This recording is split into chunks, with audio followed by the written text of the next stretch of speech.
கர்த்தருடைய பரிசுத்த நாமத்திற்கு சோத்திரம்.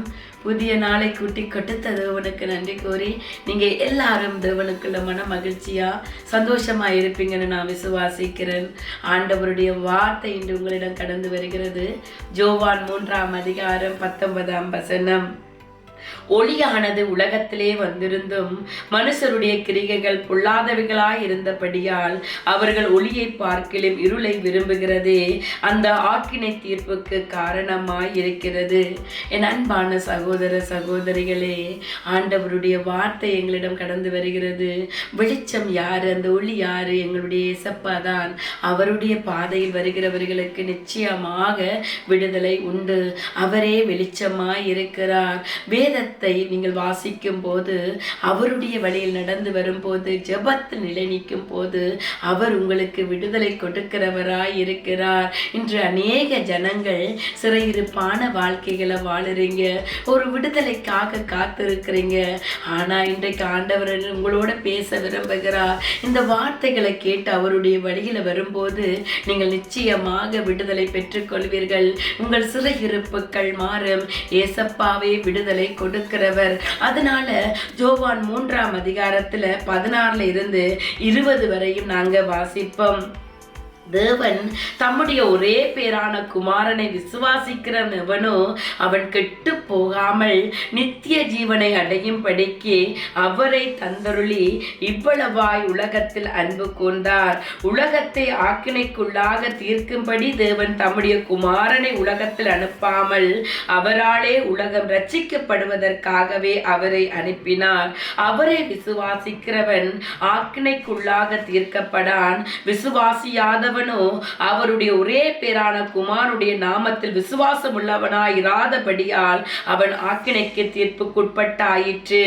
ஒளியானது உலகத்திலே வந்திருந்தும் மனுஷருடைய கிரியைகள் பொல்லாதவைகளாய் இருக்கிறபடியால் அவர்கள் ஒளியை பார்க்கலும் இருளை விரும்புகிறதே அந்த ஆக்கினை தீர்ப்புக்கு காரணமாய் இருக்கிறது. பொல்லாங்கு செய்கிற எவனும் ஒளியை பகைக்கிறான், தன் கிரியைகள் கண்டிக்கப்படாத படிக்கு ஒளியிடத்தில் வராதிருக்கிறான். என் அன்பான சகோதரிகளே சகோதரர்களே, இன்று அநேக ஜனங்கள் இருளிலே கிடந்து மாண்டு போகிறார்கள். விடுதலைக்காக காத்திருக்கிற ஜனங்கள் இங்கு அநேகம் கொள்ளை நோய்களினாலும் சிறையிருப்பின் வாழ்க்கைகளினாலும் டிப்ரெஷன்களினாலும் தனிமையின் பாதைகளிலும் இருக்கிறீங்க. ஏசப்பாட வழியில வாங்க. ஏசப்பாவே வெளிச்சம். அவருடைய வழியிலே வெளிச்சத்தை நீங்கள் காண்பீர்கள். அவரே மெய்யான ஒளி. தேவன் தன்னுடைய ஒரே பேரான குமாரனை எங்களுக்காக தந்தறினார். அவர் எங்களை மீட்டு எடுக்கிறவராய் இருக்கிறார். சத்துருவின் தலைகளை மிதித்தவர் எங்களுடைய ஏசப்பா. அப்படியானால் அவருடைய பாதைகளிலே விடுதலை உண்டு. உங்களுடைய துன்பங்கள், கஷ்டங்கள், வேதனைகள் நேரத்துல அவரை நோக்கி வாங்க. இருளில் இருக்கிற ஜனங்களுக்கு வெளிச்சம் கொடுக்கிறவர் அவரே. ஆனால் இன்று அநேக ஜனங்கள் வெளிச்சத்தை காணாதபடி இருளிலே வந்து இருளிலே மாண்டு போறாங்க. நீங்க அப்படியாக வாழக்கூடாது. அவர் இந்த உலகத்தில் இருக்கிற எல்லா ஜீவராசிகளையும் அவர் நேசிக்கிறார். நீங்க பாவங்களுக்குள்ளே விழுந்து பாவங்களுக்குள்ளே மாண்டு போவது அவருக்கு பிரியமல்ல. அவர் தன்னுடைய ஒரே பேரான குமாரனை எங்களுக்காக கொடுத்தார். அப்படியானால் எங்கள் மீது எவ்வளவு பெரிய பிரியம். அதனால் ஆண்டவர் உங்களுக்கு விடுதலை கொடுக்க விரும்புகிறார். அவருடைய வழிகளில் வந்து விடுதலைகளை பெற்றுக் கொள்ளுங்க. இயேசுவில் விசுவாசிங்க. அவரில் நம்பிக்கை வைக்கிறவங்க நிச்சயமாக விடுதலைகளை பெறுவாங்க. அப்ப ஆண்டவரை நோக்கி ஒரு சின்ன ஜெபம் செய்வோமா? அன்பான தகப்பனே, இந்த சத்தியத்தை கேட்டுக்கொண்டிருக்கிற பிள்ளைகள் ஆண்டவரே, நீங்க கண்ணோக்கி பாருங்க ஆண்டவரே.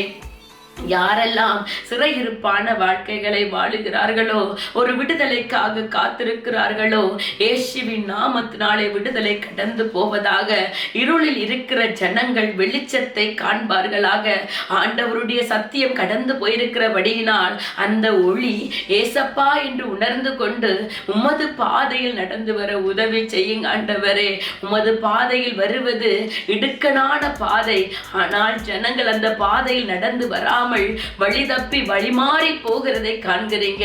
இன்று யாரெல்லாம் இந்த சத்தியத்தை கேட்கிறார்களோ, ஆண்டவரை வெளிச்சத்தின் பாதையில் நடந்து வந்து விடுதலைகளை பெற்றுக்கொண்டு பரலோக ராஜ்யத்தை சுதந்தரிக்க வேண்டும். ஆண்டவரே கூட இருங்க, ஆசீர்வதியுங்க. நீங்களே எங்களுடைய வெளிச்சமாய் இருக்கிறபடியினால் எங்களை நீங்க கைகளை பிடித்து கூட்டிக் கொண்டு போறதற்காய் நன்றி சொல்லுகிறோம். ஒவ்வொருவர் மீதும் உமது பாதுகாப்பு கடந்து போவதாக இயேசுவின் நாமத்தில் ஜெபம் கேட்டு நிற்கிறோம் பிதாவே, ஆமீன். நீங்கள் எல்லோரும் மிகவும் விசேஷமான நீங்க. ஆண்டவர் உங்கள் ஒவ்வொருவரையும் ஆசீர்வதிப்பார். ஆமீன்.